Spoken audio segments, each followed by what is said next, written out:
Han? Lian? Ano? Gusto niyo bang pumunta sa park? Treat ko kayo ng ice cream. Pagkatapos kumain, nagyaya agad si Jerome na mamasyal sila ng kanyang pamilya. Gusto niyang sulitin ang buong araw bago siya lumipad kinabukasan papuntang Thailand para sa kanyang trabaho. Yay! Gusto ko po ng strawberry, Daddy. Nako, ewan ko na lang kung hindi ka lumobo dyan sa dami ng ice cream na gusto mo. Ayaan mo na, Han. Bata pa naman siya. Tsaka gusto kong makita siyang masaya bago ako umalis bukas. Saglit na natahimik si Jama, pero pinilit niyang ngumiti at gawing magaan ang sitwasyon. Oo nga, kaya sige na, magbihis ka na. Kami ni Lian ready na. Sa parke naman, ramdam nilang saya. Habang si Lina ay tumatakbo-takbo at naglalaro sa swings, si Jerome at Jama ay nakaupo lamang sa bench, magkahawak kamay. Alam mo, Han, parang ayoko matapos ang araw na to. Ang sarap lang ng pakiramdam na buo tayo. Kaya nga sinusulit ko lahat ng oras, Han. Para kahit malayo na ako, dala kong alaala natin. Pinagmamasan nila si Lian na masayang naglalaro. Tingnan mo siya, Han. Para siyang malit na anghel na binigay sa atin ng Diyos. Siyang inspirasyon ko kung bakit kailangan ko magsakripisyo. At ako, hindi ba ako inspirasyon mo? Natawa naman si Jerome at hinalikan ng noo ng asawa. Ikaw pa rin ang number 1 ko. Ang number 1 inspiration ko. Pwede mo namang hindi. Nagkatawanan silang muli. At doon, kitang-kitang isang pamilyang puno ng pagmamahalan at pangarap. Ilang oras matapos silang umuwi, sa kwarto, mahimbing nang natutulog si Lian. Yakap ang kanyang paboritong staff toy. Ang mukha ng batay puno ng inosenteng ngiti. Tanda ng labis na kasiyahan sa buong araw. Ngunit sa kabilang silid, hindi mapakali si Jama. Nakaupo siya sa gilid ng kama habang pinapanood si Jerome na nag-aayos ng kanyang sariling maleta. Isa-isa nitong inilalagay ang mga damit, mga dokumento at ilan niyang personal na gamit. Han, sigurado ka ba talagang ayaw mo kaming payagan ni Lian na ihatid ka bukas sa airport? Kahit ako na lang sana. Huwag na, Jem. Mapapagod ka lang. Si Lian baka mahirapan yan sa biyahe. Maaga pa bukas. Mas mabuti lang dito na lang kayo. Tatawag naman ako agad kapag nakalabag na ako sa Thailand. Pero flight mo bukas. Gusto ko sanang makita kang umalis ka at makapagpaalam ako ng maayos sa'yo. Han, huwag ka nang magdrama. Saglit na naman ako ron eh. Trabaho lang. Hindi ako mawawala ng matagal. At saka, mas gusto kong maalala ko kayong masaya. Hindi yung naiiyak kayo sa airport. Isa pa, kaya nga nag-request ako sa iyo, di ba, na huwag na kayong sumama. Kasi baka umurong ang mga paa ko at di na ako makaalis tuloy. Sandaling natahimik si Jama. Saka tinitigan niyang asawa. May kung anong kaba sa kanyang dibdib pero pinipilit niyang ngumiti. Sige na nga, pero promise mo ha, tatawag ka lagi sa amin ni Lian. Oo naman, promise ko yan, Han. Hindi ko kayo pababayaan. Habang pinagmamasa ni Jama si Jerome, napansin niyang parang malayo ang mga mata nito. Na para bang naroon ang kanyang katawan sa kanyang harapan. Pero ang isip niya ay lumilipad kung saan. Lumapit si Jerome at niyakap siya ng mahigpit. Huwag kang mag-alala, Han. Pagbalik ko, mas maganda ng lahat at hindi ko na kayo iiwan. Hindi na nagsalita si Jama. Yumakap na lang din siya pabalik. Pinilit niyang damhin ang yakap ng asawa at itaboy ang kung anumang hinala sa kanyang puso. Maaga pa lang ay gising na si Jama. Naghanda siya ng simpleng almusal, sinangag, itlog at kape para kay Jerome. Samantalang si Lian ay himbing pa rin sa pagtulog. Lumabas si Jerome mula sa kwarto, dala na ang kanyang maleta. Medyo antok pa pero nakangiti. Amoy pa lang, nagugutom na ako. Salamat, Han. Kumain ka ng marami. Hindi ko alam kung anong klaseng pagkain ang meron doon. Huwag kang mag-alala. Kaya ko yun. Tahimik silang kumain. Paminsan-minsan ay napapatingin si Gemma sa asawa. Gusto niyang ukitin sa isip ang mukha ni Jerome. Bawat galaw, bawat ngiti. Parang ayaw niyang matapos ang sandaling yun. Pagkatapos kumain, lumapit si Jerome sa kwarto ni Lian. Hinalikan niya ang anak sa noo habang mahimbing pa itong natutulog. Paalam muna anak, magiging proud ka sa akin someday. Ayaw mo bang gisingin ko si Lian? Huwag na Han, baka magkaiyakan lang tayo dito eh. Ayaw ko namang mabigat ang dibdib ko habang paalis ako. Ngumiti ng mapait si Gemma. Sige, kung yun gusto mo, ako na lang bahalang magpaliwanag sa kanya mamaya pag nagising siya. Nang handa na si Jerome para umalis, muling hinawakan ng asawang kanyang kamay. Nanggigilid ang luha sa kanyang mga mata pero sinikap niyang huwag maiyak.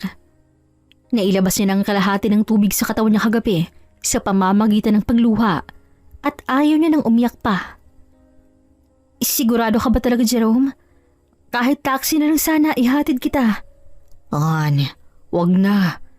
Mas mabuti nang dito ka na lang. Ayoko mapagod ka. Tsaka baka magising pa si Lian. Hanapan ka at magdrama. Alam mo naman yun, iyakin kapag may umalis. At huwag kang mag-alala. Alam naman ni Lian na aalis ako ngayon. Kung yan ang gusto mo, huwag kang mag-alala. Magiging maayos din ang lahat. Tatawag agad ako sa inyo mamaya. Hinalikan ni Jerome si Gemma sa labi. Pagkatapos ay kinuha niyang malet at tuluyang lumabas ng bahay. Sa pintuan, nanatiling nakatayo si Gemma. Pinagmamasdan ang papaliyong likod ng asawa. Ingat ka, Han. Bumalik ka agad soon, ha? Kinagabihan, sa loob ng maliit nilang sala, nakaupo silang dalawa ni Gemma at ang kanyang anak na si Lian. Tahimik ang paligid habang nag-uusap silang dalawa tungkol sa ibang bagay. Anak, kumain ka muna ha. Mahirap ang araw kapag walang sustansyang katawan. Opo ma, kakain na po ako. Watch ka muna ng TV ha while waiting sa food. Binuksan nga yun ni Gemma. Pero di pa man niya naililipat sa pambatang palabas nang biglang napansin ni Gemma ang isang headline na tumatak sa kanyang mga mata. Isang trahedyang nangyari sa paglipad ng eroplano patungong Thailand. Ayon sa mga otoridad, bumagsak ang eroplano sa gitna ng karagatan. Nasa investigasyon pa ang mga dahilan ng aksidente. Natigil si Gemma at nabitaw ng hawak-hawak na remote. Ang kanyang puso'y tila huminto sa pagtibok. At ang pumasok sa kanyang isipan sa mga katagang yon ay ang eroplano. Ang eroplanong sinasakyan ni Jerome. Diyos ko! Mommy, what's wrong po? Oh, wait anak ha, dito ka muna at tatawagan ko saglit si Daddy. Dumating na po si Dad doon, Mi. Sana nga anak, sana nga. Nanginginig niyang kinuha ang cellphone at tinawagan si Jerome. Pero ganoon na lamang panlulumo niya nang hindi niya ito makontak. Binuksan niyang social media account at doon kalat na kalat ang balita tungkol sa nangyari sa eroplano papunta sa Thailand. Naging sentro ng balitang trahedyang yon. Ang buong bansa ay nabalot ng lungkot at pagkabigla. Nagsimulang mangibabaw ang takot at pag-aalala sa kanyang sistema. Hindi siya halos makapaniwala. Napalunok siya ng malakas habang nilalabanan ng pag-iyak. Hindi ito totoo. Hindi maaaring mangyari ito. Mommy? Nilingon niya si Lian at doon siya mas lalong naiyak. Naawa siya sa kanilang anak. 6 na taong gulang pa lamang ito at nandoon pang pag-asa sa inosente nitong mata na balang araw, babalik pa ang daddy niya. Ngunit dahil alam niyang masyadong mausisa ang bata at di pwedeng sabihan ng kung ano-ano, kaya unti-unti niyang ipinaintindi dito ang nasa balita. Mommy, dead na po si Daddy. No baby, let's just hope na kasama siya sa niligtas, okay? Kung may naligtas man. Now, you need to eat first. Kasi pag okay si Daddy, kailangan niya tayo agad, okay? Okay, Mommy. Kahit himbing ng tulog ni Lian makalipas ang ilang oras, si Gemma ay nandoon pa rin ang kaba sa kanyang dibdib. Kung pwede niya lang sanang iwan ng anak, ay nandoon na siya sa airport para makibalita. Ngunit heto siya, Halos mapudpud ang daliri kakatawag kay Jerome at naghihintay na lang ng update sa news. Di naglaon, may update na nga. At doon siya napakagulhol nang malamang walang nakaligtas sa aksidente. At ang mga katawan ng mga sakay ay kung di na makilala, naging apo. Ang balitang ito ay parang kidlat sa kalangitan na walang babala. Pumainan lang ang luha ni Gemma at niyakap niya ng mahigpit si Lian. Jerome, kung totoo nga sa balita, bakit mo kami niiwan? Paano na kami ng anak mo? Hindi mapigilan ni Gemma ang kanyang emosyon. Bawat alaala ng mga ngiti ni Jerome, bawat tawanin nila tuwing gabi, bawat pangakong binitawan nito. Lahat yon ay parang karayom na paulit-ulit na bumabaon sa kanyang puso. Lumipas ang ilang araw, ngunit tila hindi natitinag ang bigat ng kalungkutan. Hindi na nagluluto si Gemma. Minsan, tinapay at gatas lang ang kanilang kinakain ni Lian. Hindi na rin siya pumapasok sa kanyang trabaho. Tila ba natigil ang ikot ng kanyang mundo. Sa bawat umaga, gigising si Gemma ang namumugto ang mga mata. Maghuhugas lang siya ng mukha ngunit hindi na nag-aayos. Tapos ay uupo siya sa sala, tititig sa kawalan habang hawak ang larawan nilang tatlo sa isang lumang photo frame. Mommy, hindi pa po tayo kain. Hungry na po ako. Umpisa ni Lian sabay lapit niya habang daladala ang platong walang laman. Doon tila bumalik sa wisyo si Gemma at naiiyak na niyakap ang anak. Sorry anak, sorry. Pasensya ka na ha. Hindi ko na maalagaan ang lahat. Super lungkot lang ni Mommy. Okay lang po, Mi. Basta wag ko na pong malaging umiiyak ha. Nasa heaven na po si Daddy and he's watching us from above. Di ba po ayaw ni Dad na mag-cry tayo? Muling bumuhos ang luha ni Gemma. Hindi niya alam kung paano tatapusin ang bangungot na to. Tuwing gabi, saka mas sumisidi ang kanyang hinagpis. Habang natutulog si Lian, palihim siyang humahagulhol. Pilit pinipigilan ng ingay para hindi magising ang bata. Ngunit madalas, narinig pa rin siya ni Lian at dumidikit ito sa kanya. Minsan sa sobrang sakit, hinahanap-hanap pa rin niya ang kamay ni Jerome. Ang dating mga gabi na mahigpit siyang niyayakap nito. Ngayon wala na. Ang dating init ng katawan na nagdudulot ng kapanatagan, napalitan na ng lamig ng kawalan. Dumating ang isang hapon, binuksan ni Gemma ang kanilang aparador. Doon niya nakita ang mga lumang polo at pantalo ni Jerome. Isa-isa niyang inilapit sa kanyang ilong at inamoy ang bawat tela. Diyos ko, bakit parang kahapon lang? Kasama ko pa siya. Sa sahig ay napaupo siya. Bit-bit ang mga damit ng asawa habang walang tigil ang pagluha. Sa sobrang bigat, napahiga siya roon. Hawak ang polo ni Jerome na para bang ito'y isang unan. Gemma, kailangan mong kumilos para sa anak mo. Sabi ng kanyang kaibigang si Lorna nang minsang bumisita ito sa bahay nila. Hindi lang naman ikaw nawalan eh. Maski si Lian. Daddy niya ang nawala. Ang bata-bata pa niya pero hirap na siya. Gusto mo bang maramdaman niyang pati mommy niya nawala na rin sa kanya? Sinusubukan ko, Lorna.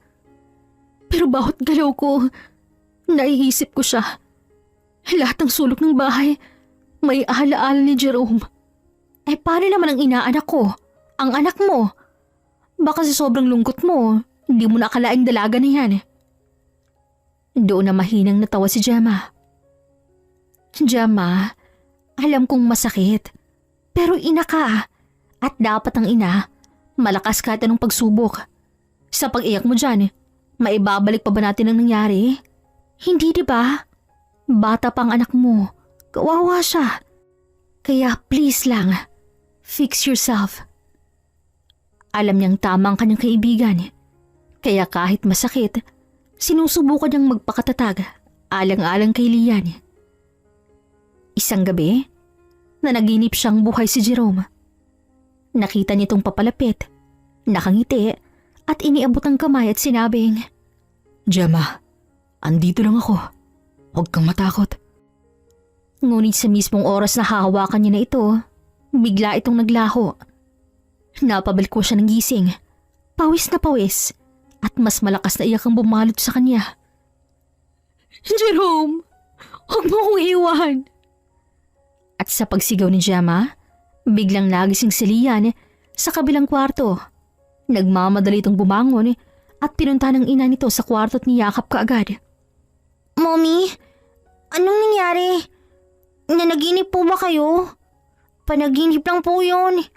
Huwag ka pong matakot, andito po ako. Habang niyakap Lian ang kanyang ina, si Gemma naman hindi tumigil sa pag-iyak kahit pinapakalma na siya nito.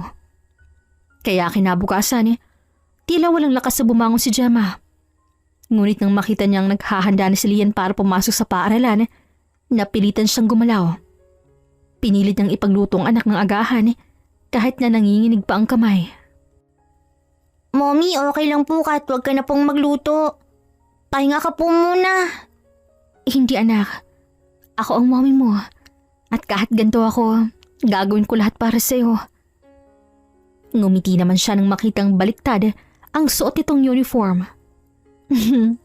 Big girl ka na talaga ha, kaya lang baliktad.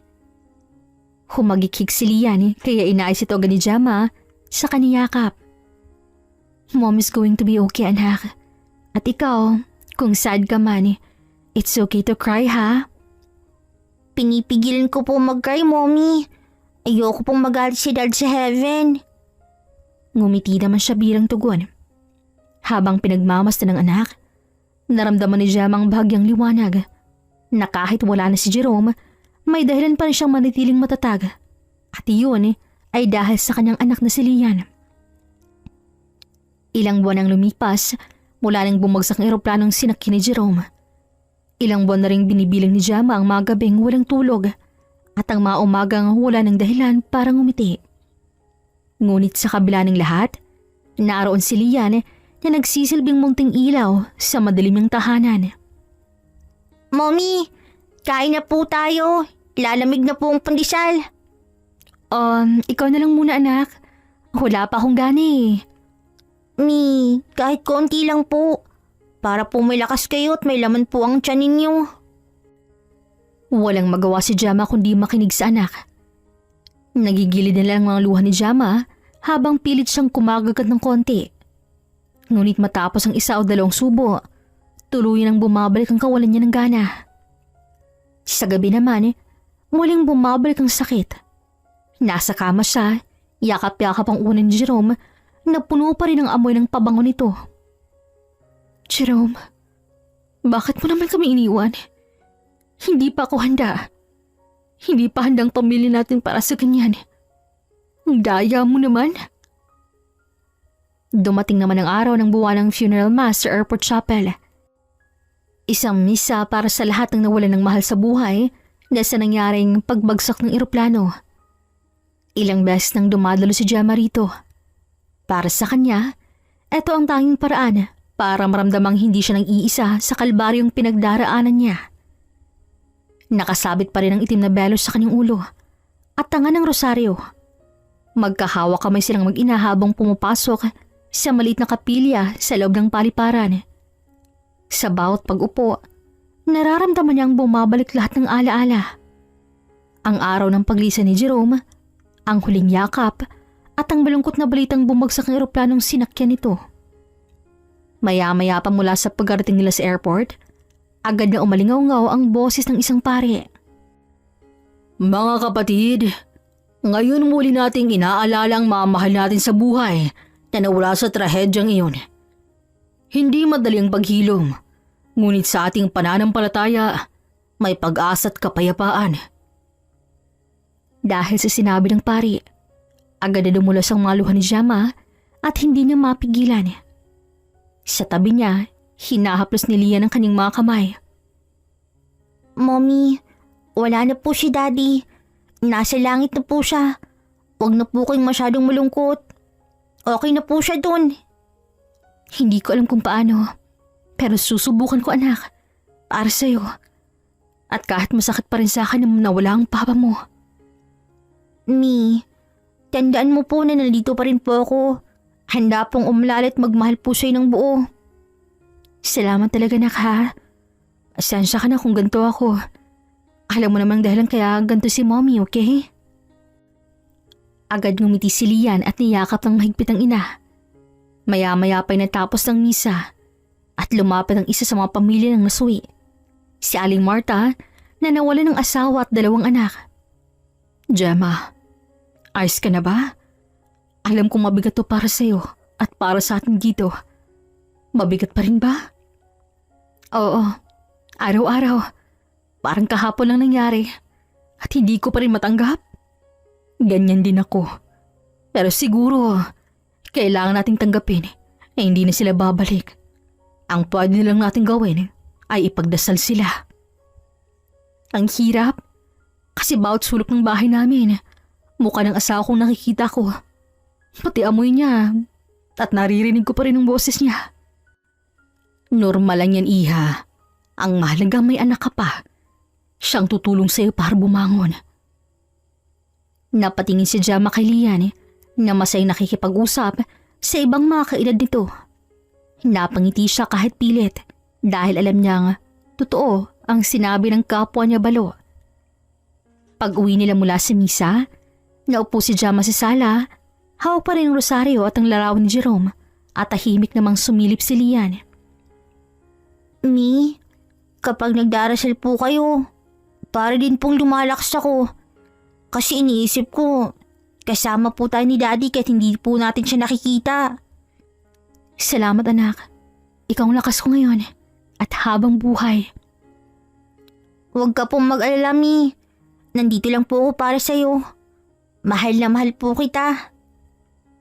At kahit masakit pa rin kay Gemma ang nangyari, pinilit niyang bumangon para kay Lian, ang nag-iisa niyang kakampi sa buhay. Kinagabihan naman naisip ni Gemma ang buksan ng mga kahon ng mga alaala nilang dalawa ni Jerome. Litrato ng kasal nila, love letters, at mga laruan na minsang niregalo ni Jerome sa anak at isa-isa niya itong hinaplos. Akala ko, habang buhay tayong tatlo, hindi ko akalain ganito kabilis ang mga pangyayari na mawawala ka agad sa aming tabi. Humiga siya sa kama hawak ng litrato, ngunit hindi na siya umiyak ng malakas gaya ng dati. Bagkus, nagdasal siya ng taimtim.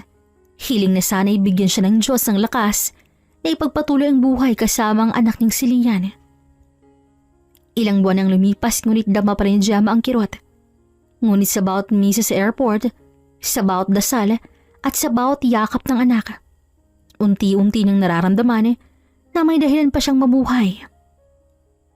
Jerome, kahit hindi kita makalimutan ngayon, mananatili ka sa puso namin. Pero para kay Lian, susubukan kong bumangon. Ani at hinalikan ng litrato ni Jerome. Pagkatapos, naglakad siya papunta sa kwarto ng anak na natutulog at hinalikan ito sa kanyang noo. Sumapit ang mainit na hapon, ngunit malamig ang pakiramdam ni Gemma habang nakaupo sa sala. Wala siyang ibang iniisip, kundi kung paano muling tatakbo ang buhay nila ng kanilang anak. Tahimik lang siya nakatingin sa rosaryo sa kanyang palad nang biglang lumabas si Lian mula sa kwarto. Bit-bit ang isang lumang kahon. Mi, tingnan niyo po. Nakita ko po doon sa cabinet ni Papa. Ang dami po kasing gamit doon at napansin ko po to kaya kinuha ko po. Sa cabinet ng papa mo? Ay, hindi ko pa kasi kinukuha ang mga gamit ng papa mo sa isang silid. Patingin nga. Opo, doon po sa itaas. Alam ko pong nakalimutan niyo po itong ilabas. Kaya kinuha ko nilang baka kasi gusto niyo pong makita. Inilapag naman kaagad ni Lian ang kahon sa mesa. Para kay Gemma, tila isang kabaong ng mga ala-alang kahong yon. Tila ba nakatago ron ang lahat ng hindi niya gustong makita. Pagbukas nila, tumamba ng ilang lumang gamit ni Jerome. Ang relo, ballpen, mga resibo, at isang laptop na palagi nitong gamit. Agad namang napatitig si Gemma sa laptop at para bang nakaramdam siya ng kakaibang kaba. Ito yung gamit ng daddy mo dati, anak. Buksan natin, Ma. Pero nag-aalangan si Gemma na buksan to. At dahil sa kanyang anak na nagpupumilit, pumayag na lang siya. Sige. Pero hayaan mong ako na lang magbukas itong laptop ha?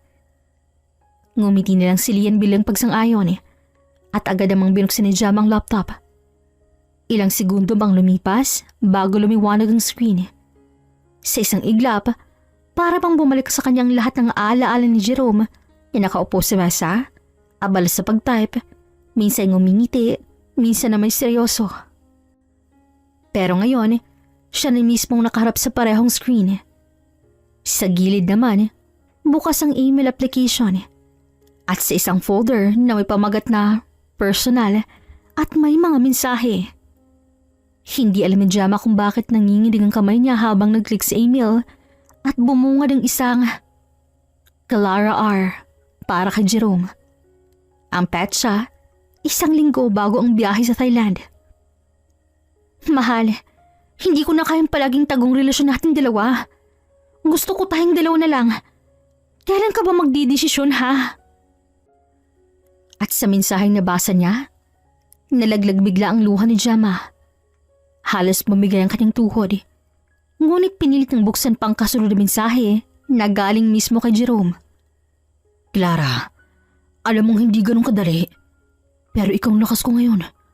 Pagkatapos ng lahat ng to, pipiliin kita. Pagkatapos ng basahin ng mensahe ni Jerome, agad siyang napatakip sa bibig at halos hindi makahinga. Maya-maya pa, napansin ni Lia na umiiyak na siya, kaya lumapit ito at umupo sa tabi ni Jama. Mommy, bakit po kayo umiiyak? May nakita po ba kayo na hindi maganda? Isabihin niyo po sa akin. Hindi na kinaya ni Jama ang manalaman niya. Alam niyang hindi siya pwedeng magtago, hindi sa anak na araw-araw niyang kasama. Huminga siya ng malalim bago nagsalita. Lian, anak, may kailangan akong sabihin sa'yo. Ano po yun? Pinahid ni Jam ang mga luhat dahan-dahang hinawakan ng kamay ng kanyang anak. Anak, ang papa mo, may ibang babae. Para bang natigilan si Lian sa sinabi ng kanyang ina. Nanlaki ang mga mata nito at hindi makapaniwala sa narinig. Alam din ni Jama na masyadong bata pa ito para sabihin niya ng gano'n. Pero wala na siya sa tamang isip ng mga sandaling yon. Kaya hindi niya na nakontrol ang sariling bibig. Mi, baka friend lang po niya yung babaeng yan. Alam mo naman na mahal tayo ni Daddy, diba? Like me. May friend po ko na boy. May mga girls din po. Gusto kong hindi maniwala, anak. Pero nakita ko mismo.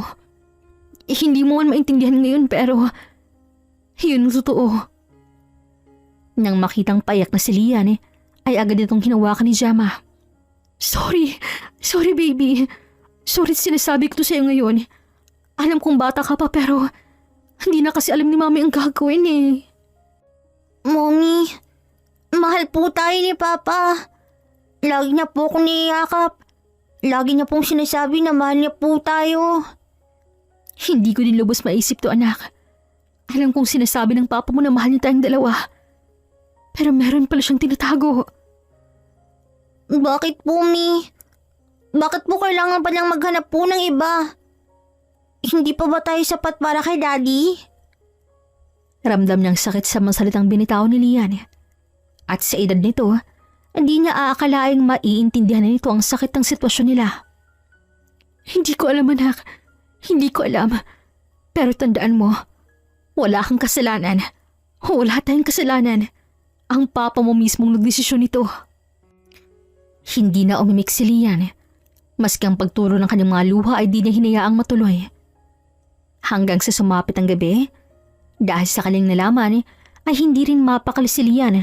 Kaya nagtanong siya kay Jama. Mommy, kung si Daddy may mahaling iba, ibig sabihin po ba hindi na po tayo mahal?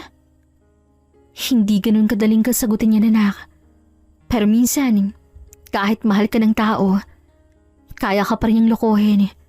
At iyon ang pinakamasakit sa lahat. Amy, paano kung buhay pa ngayon si Daddy? Babalikan pa po ba natin siya? Kung buhay siya ngayon, Hindi ko alam kung kaya ko pang bumalik sa daddy mo. Pero ikaw, Lian, kahit anong mangyari, pipiliin kita. At lagi kitang pipiliin. Pagkatapos sagutin ni Gemma ang mga tanong ng anak, niyakap sila ng katahimikan. Ngunit sa likod ng lahat ng sakit, naramdaman ni Gemma na hindi siya nag-iisa. Sa gabing yun, habang tulog na si Lian, nakaupo naman si Gemma sa tabi ng bintana. Tahimik ang buong bahay. Taging ugong ng electric fan at tiktak ng oras ng sasalang maririnig. Tinitigan muli ni Gemma ang laptop na tila naging kahon ng mga lihim. Sa loob ng kanyang puso, alam niyang hindi niya siya parehong Gemma na tapat na naniniwala kay Jerome nung buhay pa ito. Ngayon, isa na siyang ina na kailangang magsimula muli, hindi para sa sarili, kundi para sa anak na pinili niyang ipaglaban. Jerome, hindi ko alam kung anong rason mo para saktan mo kami ng anak mo. At kahit ngayong wala ka na, hindi ako titigil na hindi ko nakahanap ang kabit mo. At kahit anong mangyari, hindi ko hahayaang masira ako para kay Lian. Dahil hindi ako bibigay kahit anong mangyari. At doon, sa mismong harap niya, nakalagay ang mga mensahe ni Jerome para sa isang babae. Sa bawat linyang mababasa niya, pakiramdam niya unti-unting hinuhugot ang kaluluwa niya. Clara, sino ka ba? Anong meron kang wala ako? Bakit pati pangalan mo parang kinukubgob ng isip ko? At paulit-ulit binasa ni Gemma ang huling email ni Jerome para kay Clara. Mahal, malapit na rin ang lahat ng plano nating dalawa. Konti na lang, makakasama na kitang muli. Hintayin mo ako, Clara.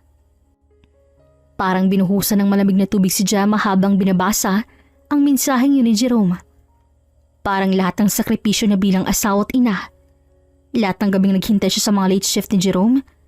Lahat ng pagtitiis niya sa lungkot habang nasa trabaho ito noon. Ito pala'y binasura lang ng isang kataganga mahal. Lumipas ang mga araw pero hindi mapalagay si Gemma. Kahit saan siya magpunta, kahit anong gawin niya, laging bumabalik sa isip ang pangalang Clara. Sino ba talagang babaeng yun? Anong meron sa kanya at kay Jerome na hindi ko nakita? Tanging mga tanong sa isipan ni Gemma. Hanggang isang gabi, habang nakatitig siya sa kawalan, napagpasyahan niya ang isang desisyon. Hindi na ako papayag na mabuhay sa tanong. Kailangan kong malaman kung sino siya, kung saan siya nakatira, at kung ano ba talagang totoo. Nagpasya siyang paimbestigahan si Clara.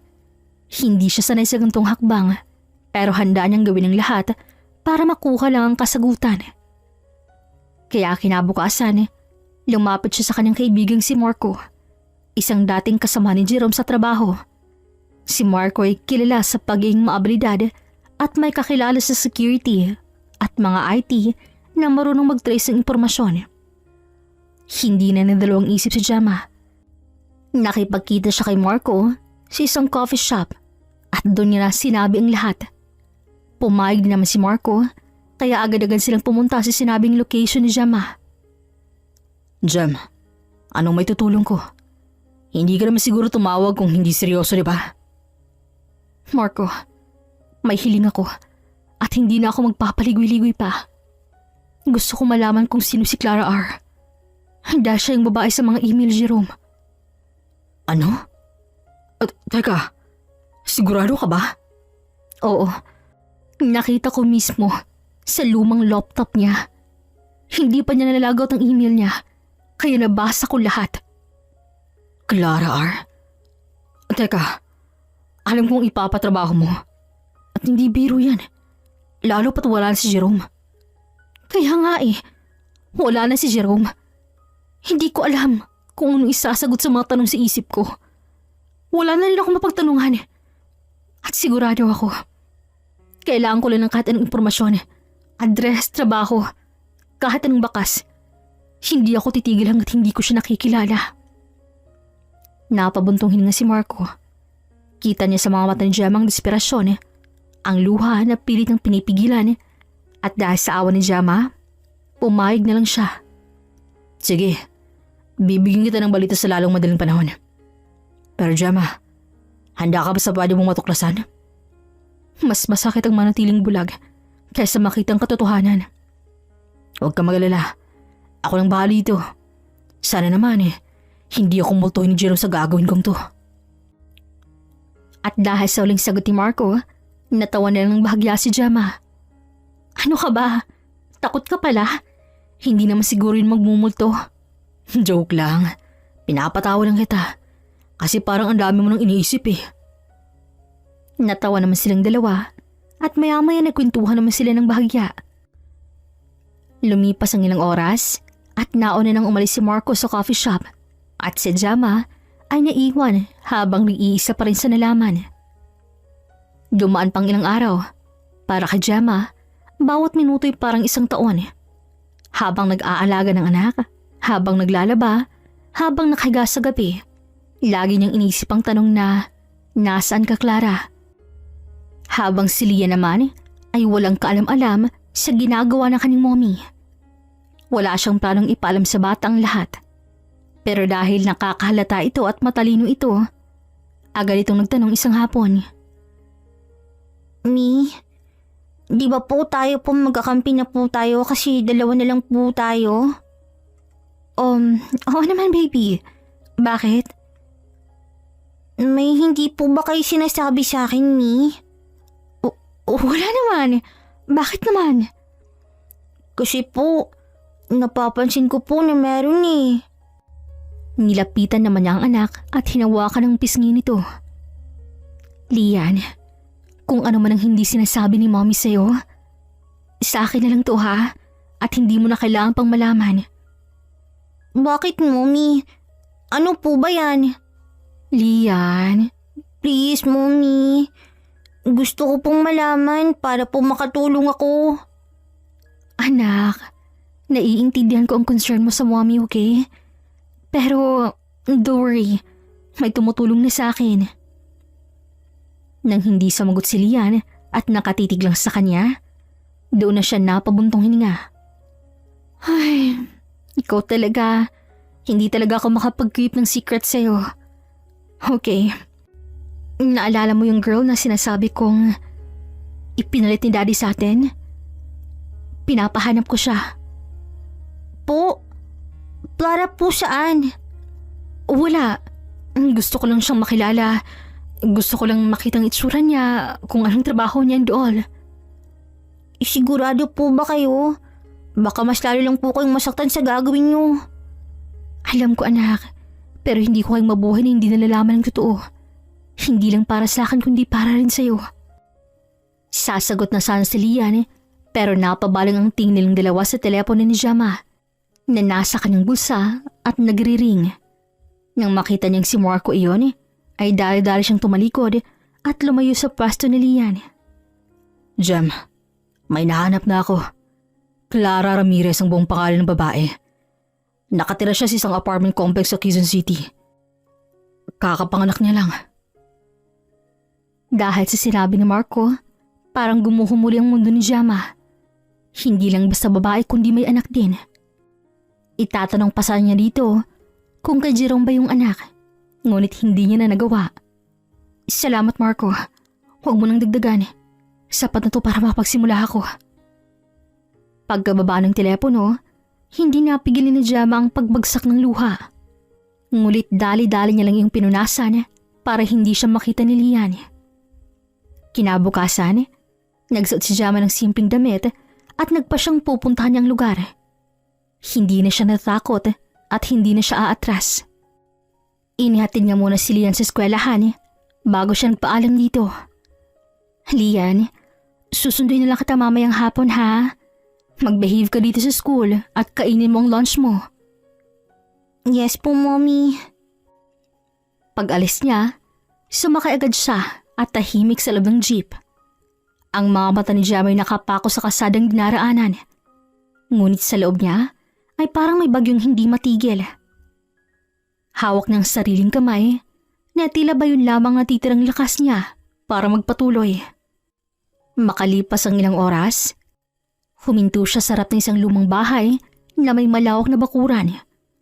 May puno ng mangga sa gilid at sa harapan ay isang matandang babaeng nagwawalis.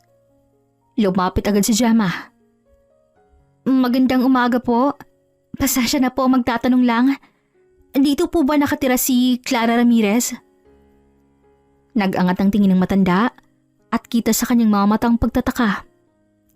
Clara Ramirez? Anak ko yun, Ining. Bakit? Parang biglang humigpit ang yakap ni Gemma sa kanyang bag. Ramdam niyang kabog sa kanyang dibdib. Anak niyo po? Pwede niyo po bang ikwento kung kasama niyo po ba siya rito? Nagpatuloy sa pagwawalis ang matanda, saka nagsalita ng mabagal. Oo, dito siya nakatira. Silang dalawa ng nobyo niya. Parang tinamaan ng palaso ang puso ni Gemma. Hindi pa man niya nakita, pero malakas ang tibok ng puso niya. Gusto niyang isiping, posible namang si Jerome yun. Inaksidente nga ito at hindi na nakita ang katawan. Kaya iniisip niyang bagong nobyo ito ng babae. Lalaki? Nobyo? Oo, nobyo niya. Mabait naman siya rito. Nagbibigay. Kakauwi pa lang nila ilang linggo nang lumipas. Kakapanganak lang ng anak ko. Teka, sino ka ba? Hindi na natapos ang sasabihin ni Gemma nang narinig niya ang tawanan ng dalawang tao na palabas sa mismong bahay. Doon nanlaki ang kanyang mga mata nang makita ang babaeng alam niyang iyon si Clara dahil yun ang nasa picture. At mas lalo siyang nanlumo nang makita niya doon si Jerome. Si Jerome na buhay, nakangiti at masaya. Habang hawak-hawak ang isang sanggol sa kanyang bisig. Huminto ang mundo ni Gemma. Parang humigop ng lahat ng hangin ng kanyang dibdib at iniwang hungkag ang kanyang kaluluwa. Jerome? Hindi niya na malayang kumawala ang mga luha sa kanyang mga mata. Clara, Jerome, may bisita kayo, oh. Nang mapabaling ang tingin ni Jerome sa pwesto ni Gemma, natigilan siya. Halos mabitawan pa niya ang dalang bata. Gemma? Napatakip ng bibig si Clara. Halatang hindi rin inaasahan ang eksenang mangyayari.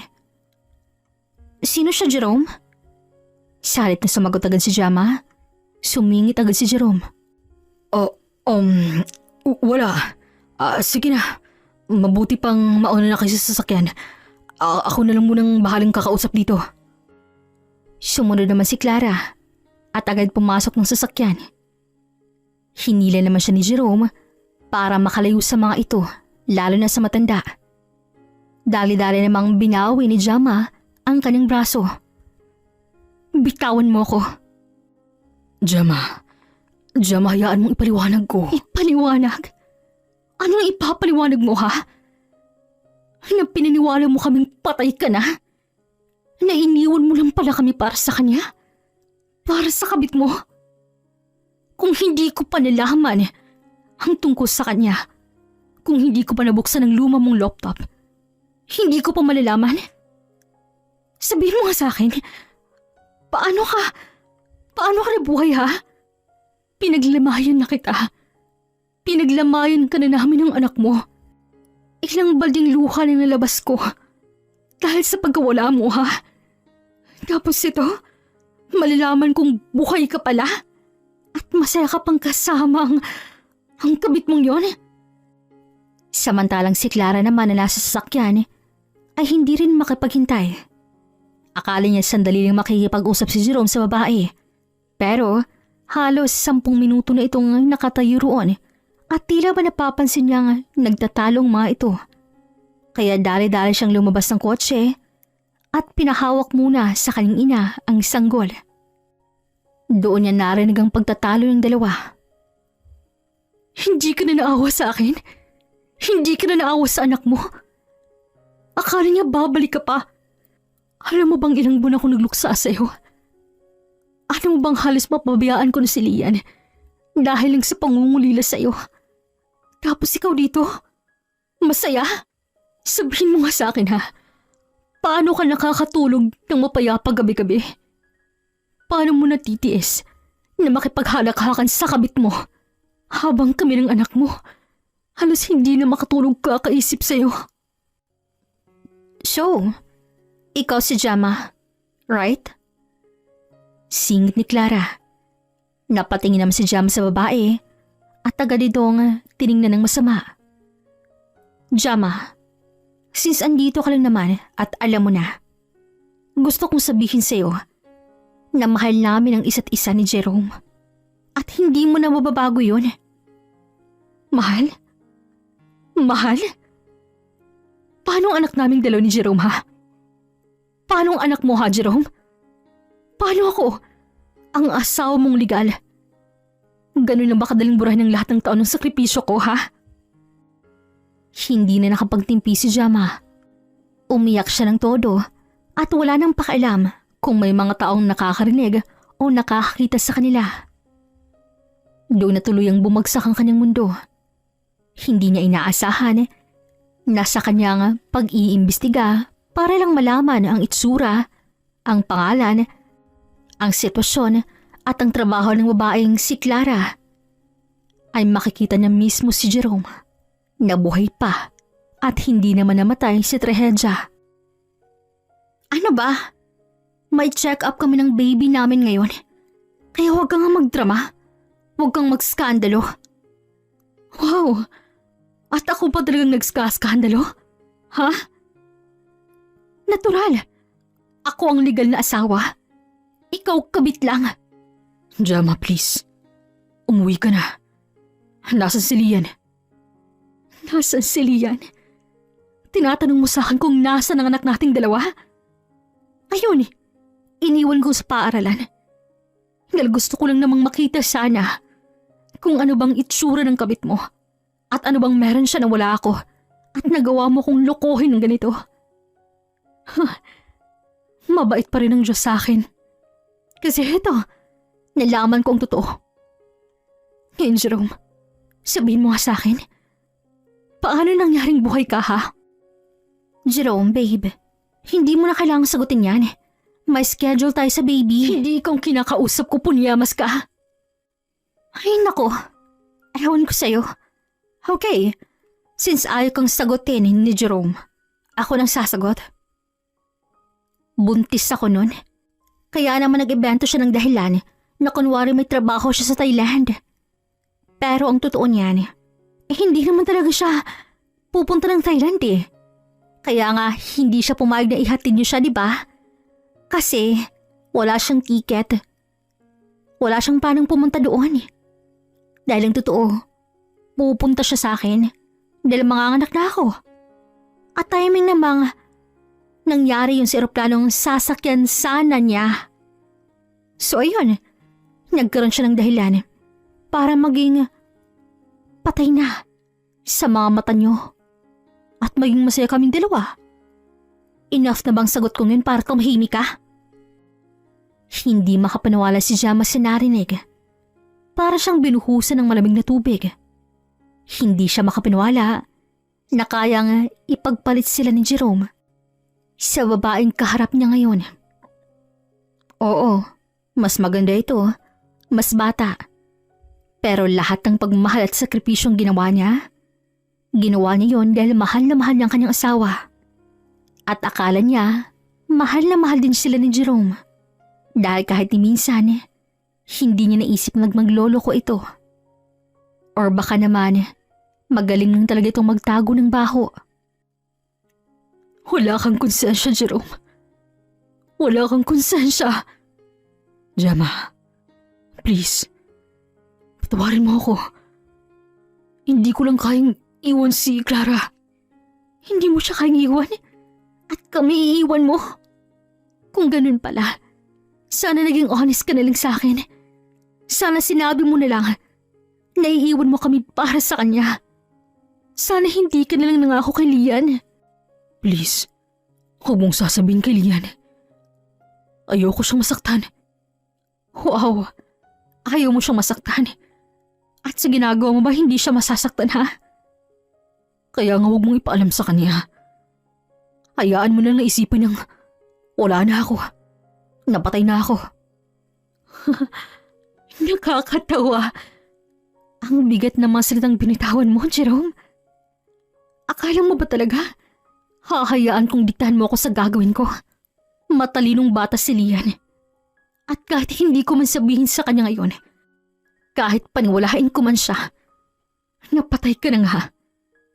Alam kong malalaman niya pa rin totoo. Lalaking anak mo. Magkakautak. Imagine, bata pa nga siya ngayon eh. 6 na taon. At ang dami niya nalalaman. Siya pang gumagabay sa akin nung nalugmok ako sa'yo. Tapos sasabihin mong, huwag kong sabihin kay Lian dahil ayaw mong masaktan siya? Wow! Big word! Gemma, please lang. Please, Ren. Huwag mo na akong kakausapin. At kahit hindi ko man to sabihin kay Lian, malalaman niya rin. Kasi magsasampa ako ng kaso laban sa inyo. Sa inyo ng kabit mo. Gemma, please. Huwag naman sanang umabot sa ganito. Kakapanganak pa lang ni Clara. Umaawa ka naman sa anak namin. At sa amin ng anak mo, hindi ka naawa? Takting yan. Ano bang meron dyan sa Junjun mo? At kumakapit ang mababae sa'yo, ha? Gemma, please. Wag na. Wag na, Jerome. Puot na ako sa'yo. Magpaksaya kayo. Sulitin nyo na ang natitirang mga araw ninyo. Hindi sa oras na maipakulong ko na kayo.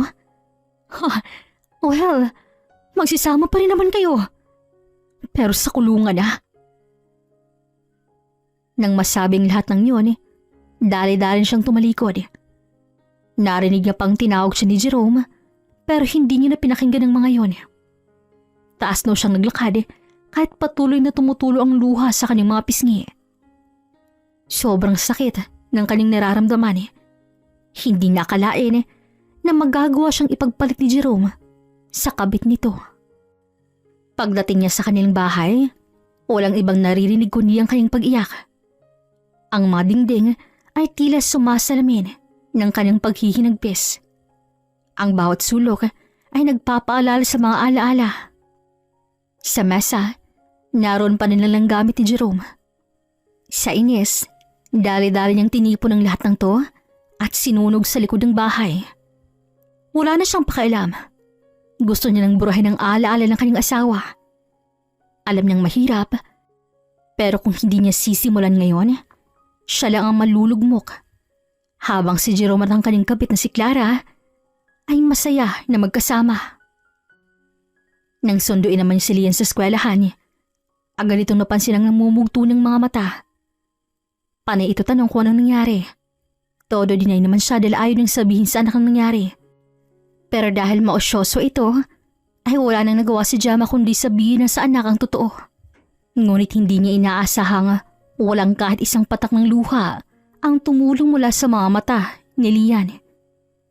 Wala ring galit. Mommy, sorry po.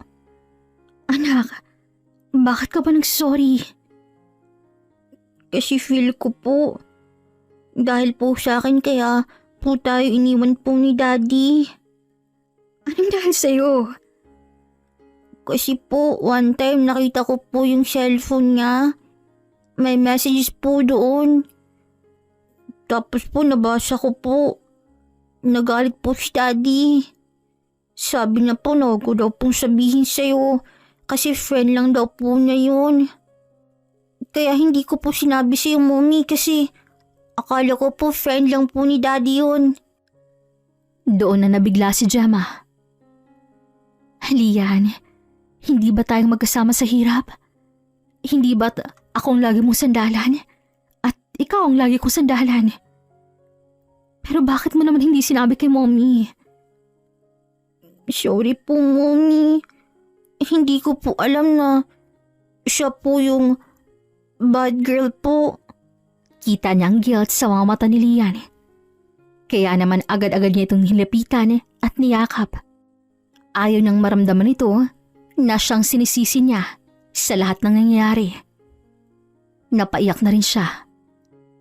Mommy, ikaw po ang superhero ko. Pangako po hindi po kita iiwan. Nandito lang po ako. Pangako mo anak, wala ka ng secrets kay mommy ha? Lahat sasabihin mo. Opo. At doon kahit papaano, gumaan naman ang kanyang loob. Pagdating nila, lumuhod siya agad sa tapat ng maliit na altar sa kanilang sala, kung saan nakalagay ang isang krus at isang kandila. Niyakap niya ang krus at nagdasal.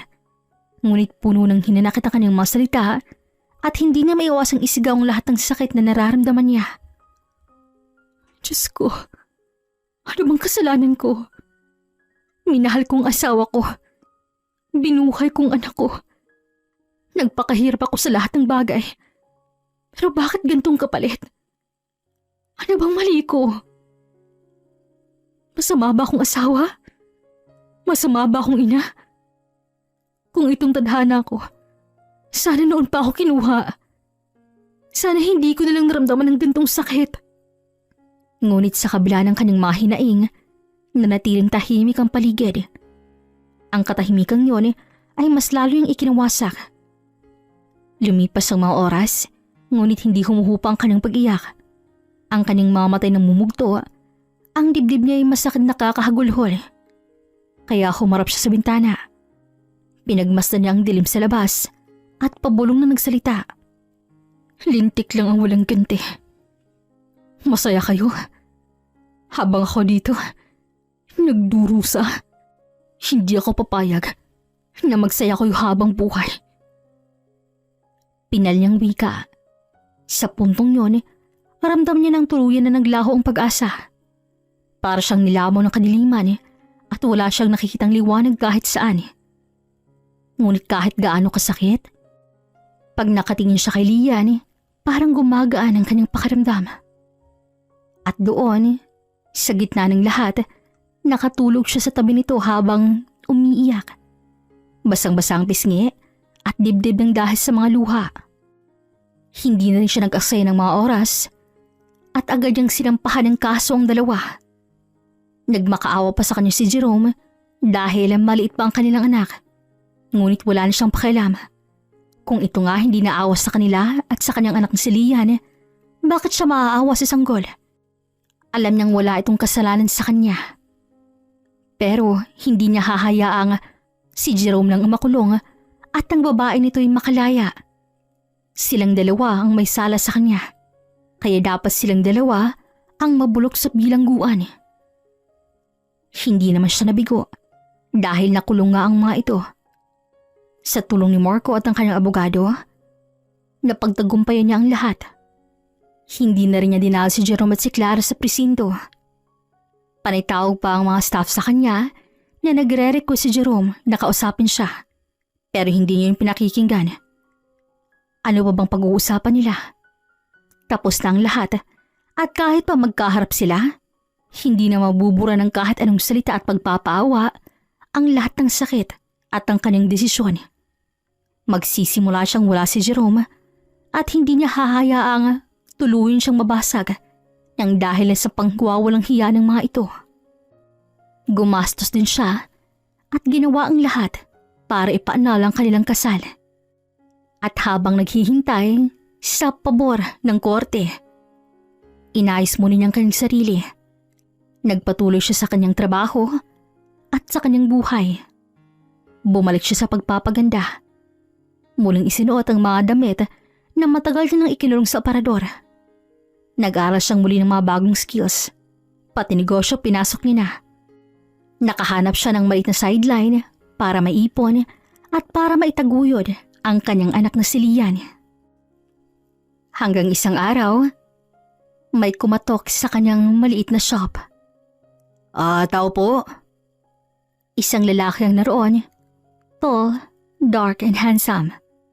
Dali-dali siyang hinarap ito. Yes, anong atin? Miss Jama? Yes, ako nga. Ako po si Julian. Pakipormahan po to. Delivery po.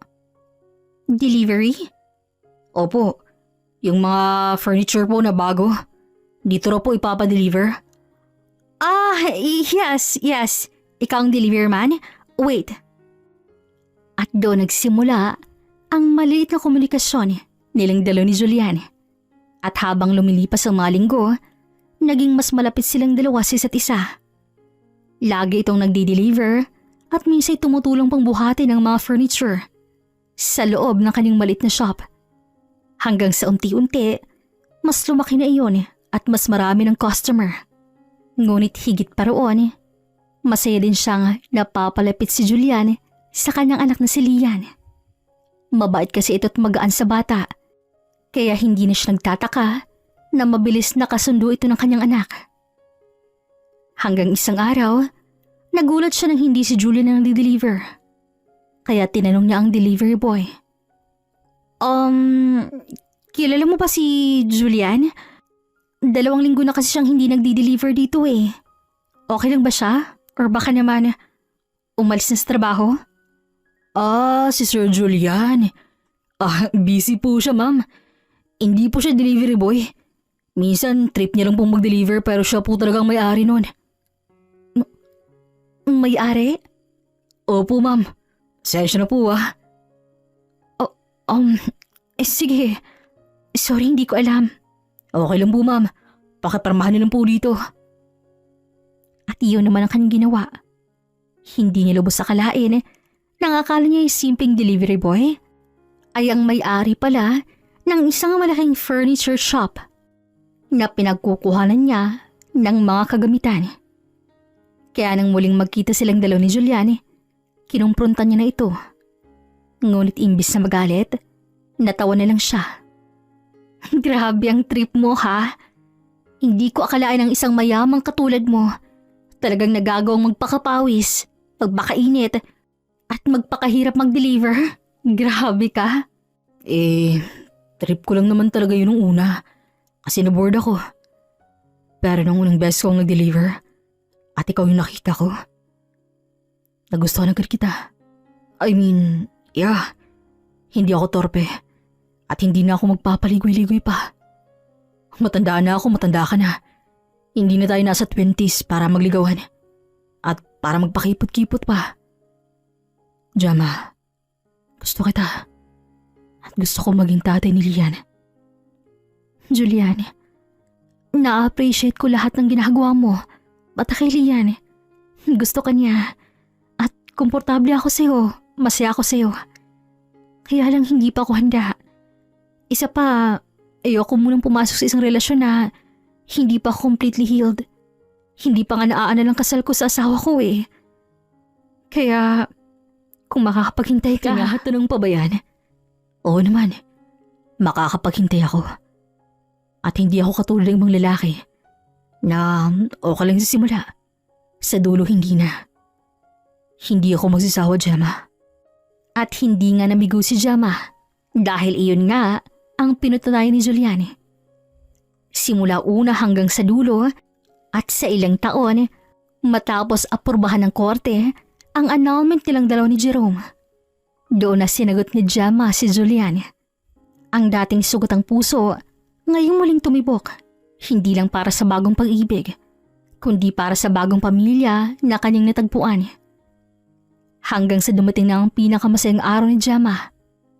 Ang simbahay punong-puno ng mga bulaklak na kulay puti at bughaw, ang paboritong kulay ni Gemma. Sa bawat sulok, damang kasiyahan ng mga taong nagmamahal sa kanila. Walang bakas ng mga sugat at pait na minsang bumalot sa kanyang puso. Ngayon, ang lahat ay napalitan ng bagong pag-asa. Ito na ba talaga to? Ito na ba yung babaeng minsang iniwan, sinaktan, pero ngayon ikakasal muli? Sa harap naman ng altar, naghihintay si Julian. Suot ang itim na tuxedo, nanginginig ang mga kamay habang hawak ang singsing. Sa puso niya, walang halong duda. Si Gemma ng babaeng tinadhana para sa kanya. Nang magsimulang tugtugin ang wedding march, lumakad si Gemma kasama si Lian. Anghel ka talaga. At matagal na kitang hinintay. At ikaw naman, ang superhero ko. Mahal na mahal kita, Julian. Mas mahal na mahal kita, Gemma. Kayong dalaw ni Lian. At nang sabihin ng pareng ganap na nga silang mag-asawa, doon na walang mapaglagyan sa sayang nararamdaman ni Gemma. Doon niya rin napagtanto na marahil ginawa ng Diyos na saktan muna siya para makilala niya ang tunay na lalaking isinulat nito para sa kanya na makakasama niya habang buhay. Sa hirap man, sa ginhawa, sa lungkot at sa saya. Hanggang dito na lamang po. This is Regine here in Miss Teen Stories. Daghan kayong salamat!